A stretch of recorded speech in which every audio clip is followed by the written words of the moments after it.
Hello student, welcome back our channel Nabadiganta. আমি মিনময় আছি তোমাদের সঙ্গে। তো ফুডকে টার্গেট করে যে আমাদের ম্যাথের সিরিজটা শুরু হয়েছিল, আজকে তার আমাদের নেক্সট ভিডিও। আগের ভিডিও যদি তোমরা না দেখে থাকো, আমাদের প্লেলিস্টে আছে, সেখানটায় গিয়ে দেখে নিতে পারো। তো চলো আজকে আমাদের বোর্ডের প্রথম অঙ্ক কি আছে। তো আমাদের বোর্ডে আজকে ফার্স্টের অঙ্ক বলে দিয়েছে, একটি কেন্দ্রে মোট ভোটারের 55% পুরুষ, অর্থাৎ টোটাল ভোটার যদি 100 হয়, তার মধ্যে আমাদের পুরুষ কতজন? 55 জন। তাহলে 100 জনের মধ্যে যদি 55 জন পুরুষ হয়, তাহলে মহিলা হবে নিশ্চয়ই আমাদের কত? 45 জন। এটা মেল আর এটা ফিমেল। এবার কি বলে দিয়েছে? বাকি মহিলা। যদি 40% পুরুষ অশিক্ষিত হয়, তাহলে 55 আমাদের যদি বলেছে 40% যদি অশিক্ষিত হয়, তো 55 40% যদি অশিক্ষিত হয়, তাহলে 55 আমাদের 60% হচ্ছে শিক্ষিত। এইটুকু পেলাম। আর কি পেলাম? মহিলা, এটা হচ্ছে অশিক্ষিত, আর এটা পেলাম আমাদের শিক্ষিত। এবার কি বলে দিয়েছে? মহিলাদের 40% শিক্ষিত। তাহলে আমাদের এটাকে দুটো ভাগ করলে মহিলাদের 40% আমাদের শিক্ষিত, তাহলে আমাদের মহিলাদের 60% অশিক্ষিত।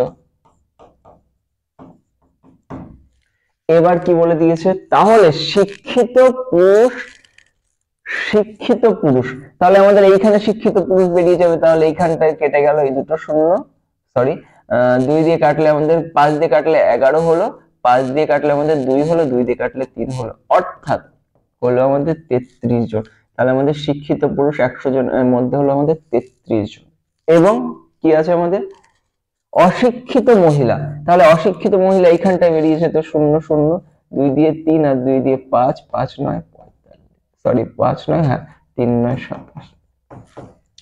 অশিক্ষিত মহিলা বেরিয়েছে আমাদের 27। তাহলে কি বলে দিয়েছে? শিক্ষিত পুরুষ অশিক্ষিত মহিলা থেকে কত শতাংশ বেশি? তাহলে আমাদের 33। তাহলে আমাদের 33-এ কত বেশি? আমাদের 33-এ বেশি কত? নিশ্চয়ই আমাদের কত বেশি? 6 বেশি। তো আমাদের শতকরা অর্থাৎ 100-তে কত বেশি হবে? তো 2 দিয়ে কাটলে 3 হলো, আর 2 দিয়ে কাটলে হলো 11। তাহলে আমাদের 300 বাই কত? 11। তো 300-কে যদি আমাদের 11 দ্বারা ভাগ করি, 11 2 হলো আমাদের 22, 8 80, সরি 11 2 22 হলো, 3 দিয়ে কাটলে, সরি 3 একটু ভুল হয়েছে আমার, 3 দিয়ে কাটলে হলো এখানটা 3 2 হবে। তো 200 বাই হলো আমাদের 11। তো 200-কে যদি আমাদের 11 দ্বারা ভাগ করি, 11 1 11, থাকছে আমাদের কত? ভুল করছিস তো। মহিলার কত শতাংশ বেশি? 27-এর 6 বেশি হবে। 27-এ 6 বেশি। এখান থেকে বলবো না পুরোটা থেকে বলবো? ওইখান থেকে বল। ওইটুকু বল, হ্যাঁ। ওই 27 দিন ধরে তারপরে বল। ওইটুকু নাম ছিল। ঠিক আছে। ওইগুলো লেখা ছিল তো, ওগুলো লিখে রাখ। অর্থাৎ এখানটা আমাদের বেরিয়েছে কি? অশিক্ষিত মহিলা 27 আর শিক্ষিত পুরুষ কিন্তু 33। আমাদের বলেছে অশিক্ষিত মহিলার কত শতাংশ বেশি। তাহলে আমাদের 27-এ আমাদের এখানটায় 33, নিশ্চয়ই আমাদের 3 বেশি হবে পুরুষ, শিক্ষিত পুরুষ। তাহলে আমাদের শতকরা অর্থাৎ 100-তে কত? তো আমাদের 3 9 27। এই আবার ভুল করছিস তো, 27-এ 6 বেশি। প্রথম থেকে করছে।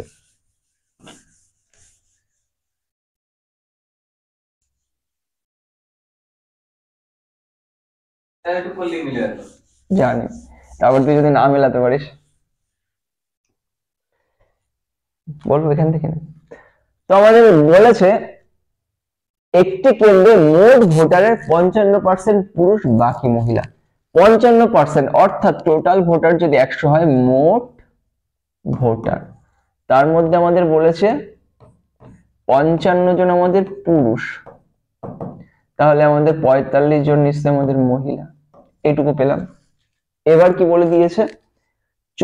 যদি 40% অশিক্ষিত হয়, তাহলে আমাদের পুরুষ নিশ্চয়ই আমাদের 55 জন, তার মধ্যে কিন্তু আমাদের 40% বলেছে অশিক্ষিত। তাহলে 55-র আমাদের 40% অর্থাৎ 40/100। এটা বেরিয়েছে আমাদের অশিক্ষিত।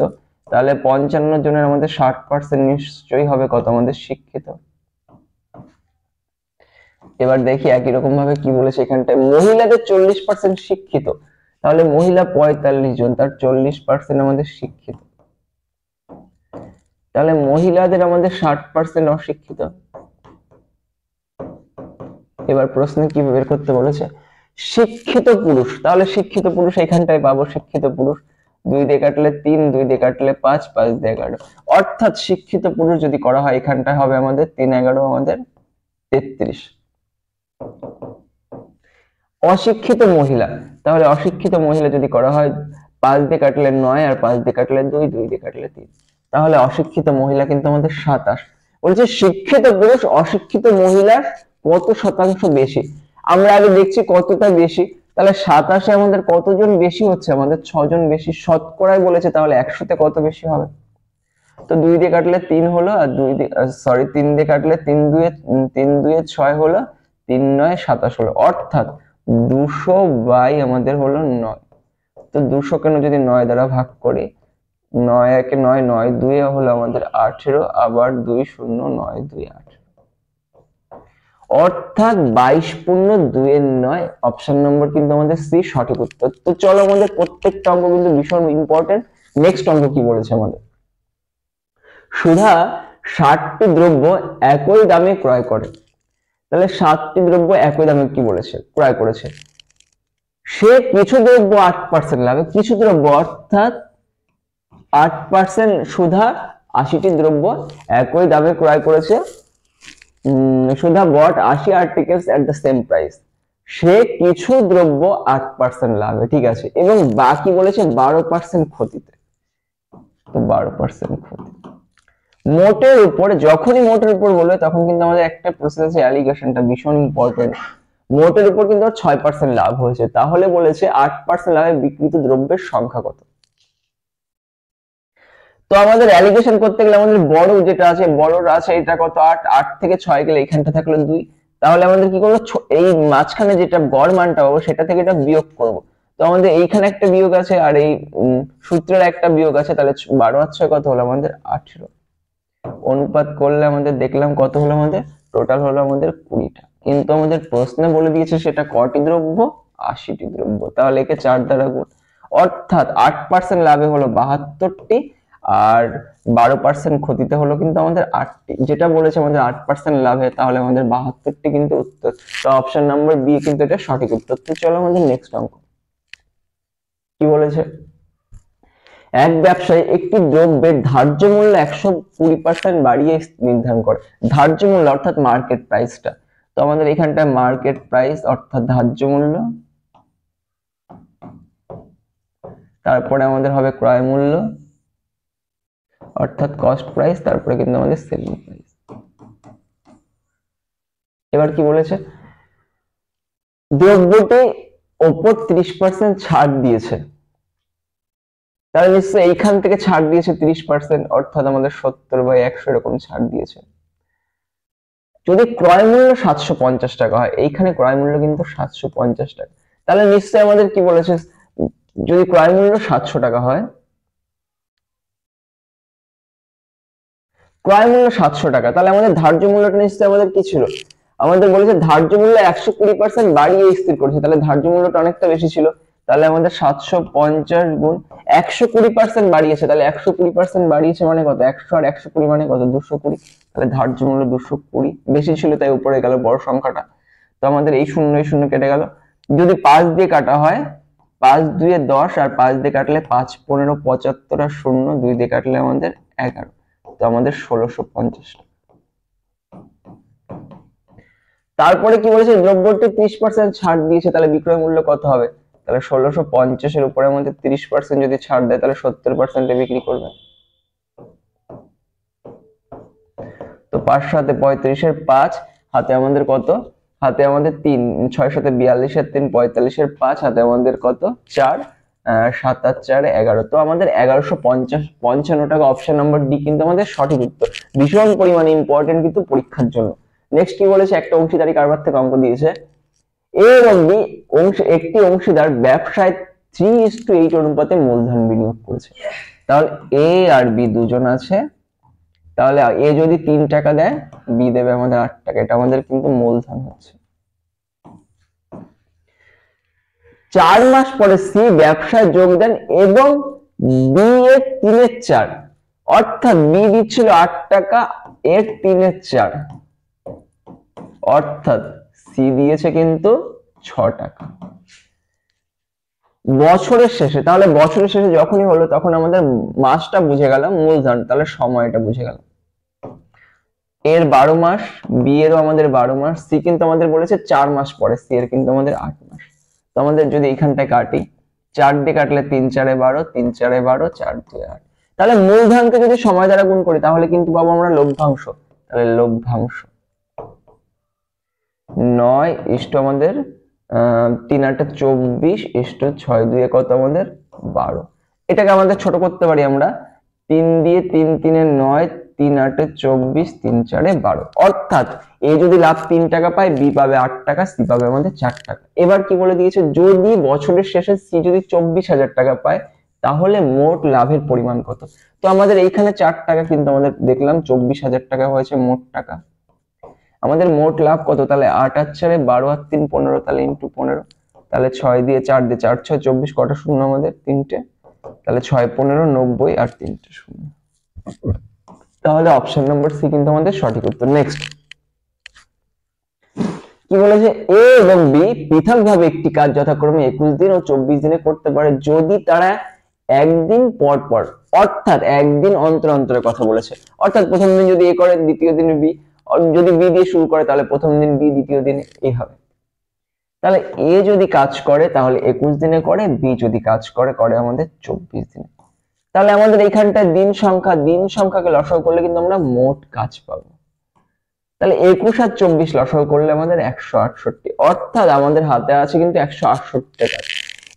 এই কাজ করেছে 21 দিনে 168টা। তাহলে আমাদের কার্যক্ষমতা কত,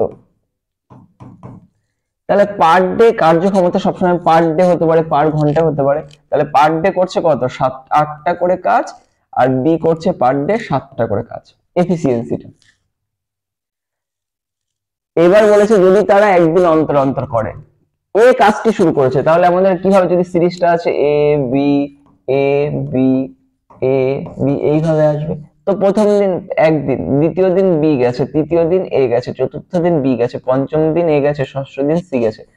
তো আমরা দেখতে পেলাম আমাদের প্রথম দিন অর্থাৎ বেজের যে দিনগুলোতে সেগুলোতে কিন্তু আমাদের এ গেছে, আর জোর যে দিনগুলো সেইগুলোতে কিন্তু আমাদের বি কাজ করেছে। তাহলে এ একদিনে করেছে কটা, 8টা, বি একদিনে করেছে 7টা। তাহলে আমাদের দুদিনে করেছে কতটা, আমাদের 15টা কাজ। টোটাল আমাদের হাতে 168টা কাজ আছে।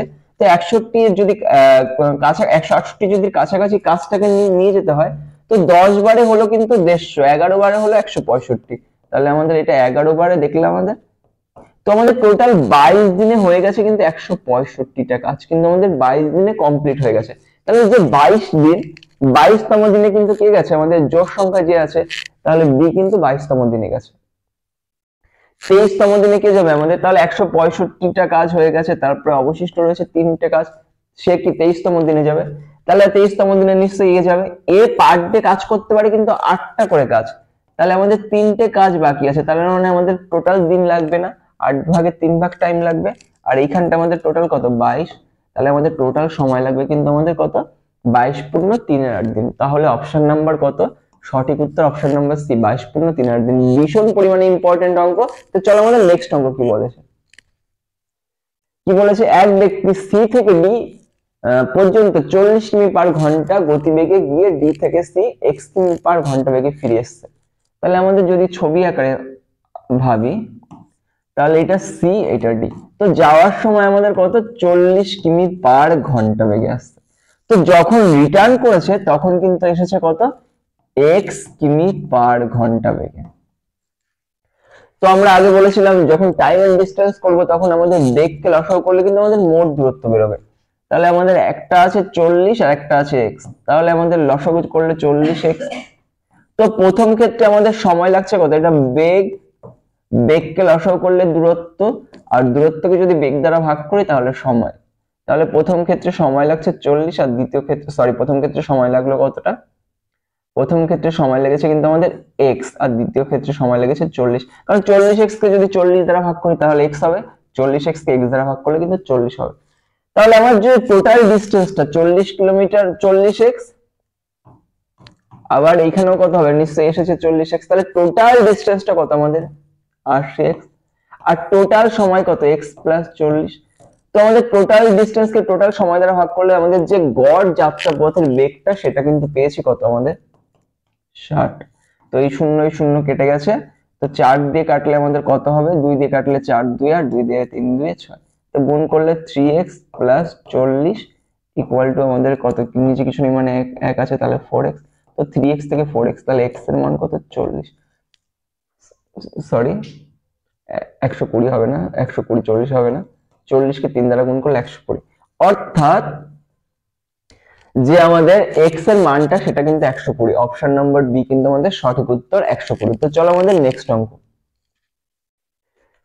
তো নেক্সট অঙ্ক একটা ট্রেন থেকে অঙ্ক দিয়েছে, কি বলেছে দুটো ট্রেনের গতিবেগের অনুপাত। তাহলে গতিবেগের অনুপাত কিভাবে আসতে পারে, মিটার পার সেকেন্ডে আসতে পারে, কিমি পার ঘন্টা আসতে পারে। এখানটা যেহেতু অনুপাত আমরা এটাকে ডিনোট করতে পারি মিটার পার সেকেন্ড কিমি পার ঘন্টায়, কি দেখে নেব পরবর্তী যেটা বলবে সেইটার হিসাবে আমরা নিয়ে নেব। যদি প্রথম ট্রেনটি 350 কিমি গেছে 5 ঘন্টা, তাহলে আমাদের এটা কিমি পার ঘন্টা নিয়ে নেবো, সুবিধা হবে। তো আমাদের 5 ঘন্টায় যদি যায় 350 কিলোমিটার, তাহলে প্রতি ঘন্টা যাবে আমাদের 70 কিলোমিটার করে। প্রতি ঘন্টা মানে কি তখন বেগ হয়ে গেছে, তাহলে আমাদের 70 আছে, তাহলে আমাদের অনুপাত যদি করি তাহলে আমাদের প্রথমটা যেটা বলেছে প্রথম ট্রেনটার বেগ পেয়েছে 70, তাহলে এইখানে পেয়েছে আমাদের প্রথমটার বেগ পেয়েছে 2, কিন্তু প্রশ্নে হলো আমাদের 70। আমাদের দ্বিতীয় ট্রেনের বেগ তাহলে গুণ কত আমাদের 5, এটাকে করলে আমাদের 35 হবে, 35 কে 5 দ্বারা গুণ করলে 175। ভীষণ ইম্পর্টেন্ট আর ভীষণ সহজ একটা অঙ্ক, অপশন নাম্বার সি সঠিক উত্তর। চলো নেক্সট অঙ্ক। কি বলেছে নেক্সট অঙ্ক, 20 মিটার পার সেকেন্ড গতিবেগে ধাবমান 180 মিটার লম্বা একটি ট্রেন একই দিকে। তো আমাদের এইখানটায় আমাদের যদি ছবি আঁকি, বলেছে আমাদের 20 মিটার পার সেকেন্ড বেগে একটি ট্রেন আছে, এখানটা একটা ট্রেন আছে সাপোজ, এই ট্রেনটা কি বলেছে আমাদের 180 মিটার লম্বা একই দিকে, কি বলেছে 10 মিটার পার সেকেন্ড গতিবেগে একটি শিশুকে, তাহলে যে শিশুটা আছে সেটাকে কত 10 মিটার পার সেকেন্ড বেগে শিশুকে কত সময় নেবে। তো আমাদের কোনো ছোট জিনিস যেমন কোনো একটা গাছ কিংবা কোনো একটা মানুষ কিংবা কোন একটা টেলিগ্রাফ পোস্ট অতিক্রম করতে গেলে ট্রেনটার নিজের দৈর্ঘ্য অতিক্রম করলেই হয়ে যায়। যেহেতু একই দিকে যাচ্ছে তাহলে আপেক্ষিক গতিবেগের বিয়োগ হবে, তো আমাদের বিয়োগটা হলো 10 মিটার পার সেকেন্ড, অর্থাৎ 1 সেকেন্ডে যাচ্ছে কিন্তু আমাদের 10 মিটার করে, অর্থাৎ 10 মিটার যায় 1 সেকেন্ডে। আমাদের যেহেতু ট্রেনটার দৈর্ঘ্য অতিক্রম করতে হবে, ট্রেনটার দৈর্ঘ্য 180 মিটার, তাহলে 180 মিটার যাবে কত সেকেন্ডে, তাহলে 18 সেকেন্ডে। তাহলে শিশুটাকে অতিক্রম করতে সময় লাগবে কিন্তু 18 সেকেন্ড। অপশন নম্বর ডি কিন্তু আমাদের সঠিক উত্তর। নেক্সট কি বলেছে, স্থির জলে একটি নৌকার গতিবেগ 19 কিমি পার ঘন্টা, যদি স্রোতের গতিবেগ 3 কিমি পার ঘন্টা হয় তাহলে স্রোতের অনুকূলে 88 কিলোমিটার গিয়ে প্রতিকূলে 24 কিলোমিটার ফিরে আসতে কত সময় লাগবে। তাহলে আমি যদি ছবি আকারে ভাবি, তো আমাদের এখানে একটা নৌকা আছে আর এখান দিয়ে জল বইছে অর্থাৎ স্রোত। তো আমাদের নৌকার যে স্পিডটা বলে দিয়েছে, অর্থাৎ নৌকার স্পিডটা পেয়েছি আমাদের 19 কিমি পার ঘন্টা, অর্থাৎ এক ঘন্টায় নৌকাটা 19 কিলোমিটার যেতে পারে। স্রোতের গতিবেগ, তাহলে স্রোতের গতিবেগ 3 কিমি পার ঘন্টা, অর্থাৎ স্রোত 1 ঘন্টায় 3 কিলোমিটার করে বইতে পারে। যদি অনুকূলে যায় তাহলে অনুকূলে যদি যেতে হয় তাহলে অনুকূলে যেতে গেলে সবসময় আমাদের কি হবে, সময়টা কম লাগবে, তাহলে বেগটা বেশি। তাহলে অনুকূলে বেগ মানে আমরা জানি নৌকা প্লাস স্রোত, তাহলে অনুকূলে বেগ বের করতে গেলে নৌকার বেগ 19 আর স্রোতের বেগ কিন্তু আমাদের 3, অর্থাৎ 22 কিমি পার ঘন্টা। তাহলে অনুকূলে যেতে হবে কত কিলোমিটার, 88 কিলোমিটার। তাহলে অনুকূলে এক ঘন্টা যাচ্ছে কত কিলোমিটার, 22 কিলোমিটার, তাহলে 88 কিলোমিটার যেতে লাগবে 88 বাই 22, অর্থাৎ 4 ঘন্টা সময় লাগবে অনুকূলে। এবার একই রকম বলেছে প্রতিকূলে 24 কিলোমিটার আসতে, তাহলে প্রতিকূল যদি পাই তাহলে প্রতিকূল নিশ্চয়ই আমাদের বিয়োগ হবে, তাহলে 19 বিয়োগ 3 অর্থাৎ 16 কিলোমিটার পার আওয়ার। তাহলে আমাদের 24 কিলোমিটার আসতে সময় লাগবে 24/16, তো 8 দিয়ে কাটলে 3 আর 8 দিয়ে কাটলে 2, অর্থাৎ 1.5 ঘন্টা। অর্থাৎ টোটাল অনুকূলে যাবে আর 24 কিলোমিটার ফিরে আসবে, 88 কিলোমিটার যাবে, 24 কিলোমিটার ফিরে আসতে মোট সময় লাগবে কিন্তু আমাদের 5.5 ঘন্টা, অর্থাৎ 5.5 ঘন্টা। অপশন নাম্বার যেটা কি আমাদের ডি তে আছে। তো চলো আমাদের নেক্সট অঙ্ক কি বলেছে।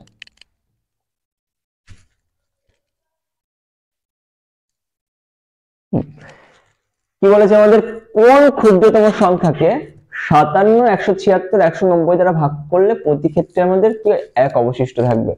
নাম্বার সিরিজের একটা অঙ্ক, ভীষণ ইম্পর্টেন্ট একটা অঙ্ক। তো আমাদের কি করব, এই যে যে সংখ্যাগুলো আছে ন্যূনতম কোন ক্ষুদ্রতম সংখ্যা, ক্ষুদ্রতম সংখ্যা মানে এদের লসাগু করতে হবে, এক অবশিষ্ট থাকতে গেলে তার সঙ্গে কি আরো এক এক্সট্রা করতে হবে। তো আমাদের কি করব, আমাদের তখন করব 57, 76, 190। তো আমরা প্রথমেই বুঝতে পারলাম 57 আর 76 মানে 19 এর মধ্যে কমন, যে আর 19 একটা মৌলিক সংখ্যা, তাই জন্য কিন্তু 19 নিয়েছি। যদি যৌগিক সংখ্যা হতো তাহলে কিন্তু আমরা নিতাম না। তো আমাদের 3 19 57, 4 19 76, এটা হলো 10। এবার লসাগুর ক্ষেত্রে ন্যূনতম দুটো গেলেই হয়, তো 2 দিয়ে গেলে আমাদের এটা 3 হলো, 2 হলো, আর এটা কত হলো আমাদের 5 হলো। তো 5 দিয়ে 10, 10 কে 3 10 30, 30 দিয়ে কত 60। তো 60 কে যদি আমাদের কি দ্বারা গুণ করা হয়, 19 দ্বারা গুণ করা হয়, 6 9 0 হলো, 6 9 54, 4 হাতে 5 11, 1140। যেহেতু এক অবশিষ্ট থাকতে হবে তাহলে একটাকে আমাদের এর সাথে অ্যাড করে দেবো, তাহলে 1141। তাহলে অপশন নাম্বার বি কিন্তু সঠিক উত্তর। তোমরা আবার পরীক্ষার সময় কি 1140 দাগিয়ে যেন না দাও। নেক্সট কি বলেছে আজকে লাস্ট অঙ্ক আমাদের, 6 বছর পরে পিতার বয়স পুত্রের বয়সের 3 গুণ হবে। তাহলে যদি আমাদের একটা ছবি ড্র করি, এটা আমরা বর্তমান এজ ধরলাম, 6 বছর পরে অর্থাৎ প্লাস 6 বছর পরে পিতার বয়স যদি 3 হয়, পুত্রের 1, এটুকু হলো আমাদের। আর কি বলে দিয়েছে, 3 বছর আগে, এই 3 বছর আগে হলো, কি বলেছে 3 বছর আগে পিতার বয়স পুত্রের বয়সের কত গুণ ছিল, 9 গুণ ছিল। অর্থাৎ পিতা যদি 9 হয়, পুত্র হবে 1। তো আমাদের যেহেতু আমাদের এইখানটা টোটাল টাইমটা দিয়ে দিয়েছে, তো সেই হিসাবে পিতার বয়স যেমন হারে বাড়বে, পুত্রের বয়স কিন্তু সেইভাবেই বাড়বে। তো আমাদের তখন কি করবো, আমাদের ডিফারেন্সটাকে সমান করে নেবো। তাহলে 9:1 ডিফারেন্স করলে আমাদের 8 হলো, আর 3:1 ডিফারেন্স করলে হলো কিন্তু আমাদের কত, 2। ডিফারেন্সটা সমান করতে গেলে একে 1 দ্বারা গুণ আর একে 4 দ্বারা গুণ, তাহলে 8 হবে। অর্থাৎ 3 বছর আগে বয়স ছিল 9:1, আর 6 বছর পরে বয়স হলো কত আমাদের, 12:4। তাহলে কত বছরের হিসাব হলো, তাহলে 9 থেকে 12তে আসছে, তাহলে আমাদের নিশ্চয়ই 3 বছর গেছে, আর 3 থেকে 1 থেকে 4 আসছে, নিশ্চয়ই এখানেও 3 বছর গেল। কিন্তু যখন আমরা দেখলাম টোটাল আলটিমেট কত বছর হলো, এখানে 3 বছর, এখানে 6 বছর, 9 বছর। তাহলে 9 করতে গেলে একে 3 দ্বারা গুণ করে নেবো, একেও 3 দ্বারা গুণ করে নেবো। তো আমাদের করলে আমাদের 3 9 কত, 27 হলো, আর একজনের বয়স কিন্তু আমাদের 3 বছর। কি বলেছে, পিতার বর্তমান বয়স কত। তাহলে পিতার বয়স বর্তমান করতে গেলে আরো একসাথে কি করব, 3 অ্যাড করব, অর্থাৎ পিতার বর্তমান বয়স কিন্তু আমাদের 30 বছর। অপশন নাম্বার বি সঠিক উত্তর। তো আজকের ক্লাসে পর্যন্ত, এই ক্লাসটি কেমন লাগলো অবশ্যই কমেন্টে জানাবে, আর যদি ভালো লাগে তাহলে একটা লাইক করবে এবং বন্ধুদের মধ্যে শেয়ার করবে। তো চলো, দেখা হচ্ছে আরো কিছু গুরুত্বপূর্ণ অঙ্ক নিয়ে নেক্সট ভিডিওতে। আজকের জন্য এই পর্যন্তই, ধন্যবাদ।